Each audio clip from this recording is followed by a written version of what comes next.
Samantala, tinupad ni Pangulong Rodrigo Duterte ang pangako niyang imbitahan sa palasyo ang mga sugatang sundalong dinalaw niya noon sa ospital. Muli naman nagbigay ng pangako ang Pangulo na aalagaan ng gobyerno mga sundalo at kanilang mga pamilya. Darito ang report ni Joseph Morong.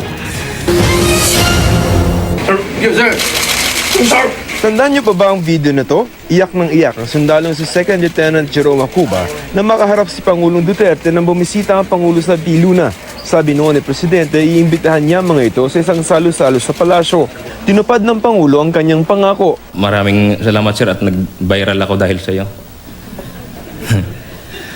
Sa araw mismo ng mga bayani o National Heroes Day, nakipag-dinner ang Pangulo sa lampas 60 sugatang mga sundalo sa Malacanang mismo.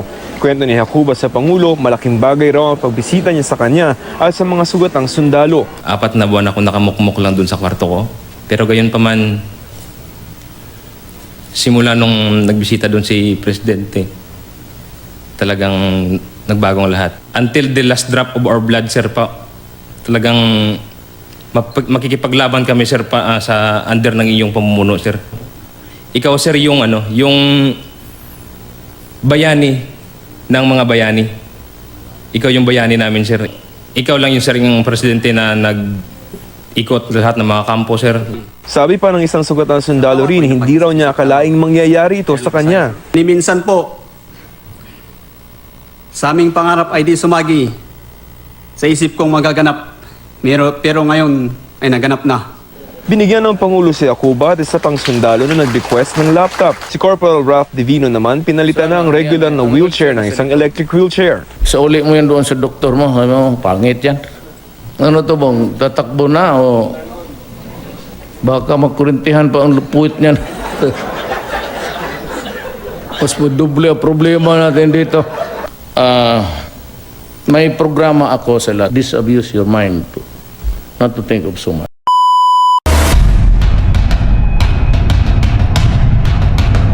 Them with a military force, we are presenting them with other options. We are presenting them with a life after their life as rebels.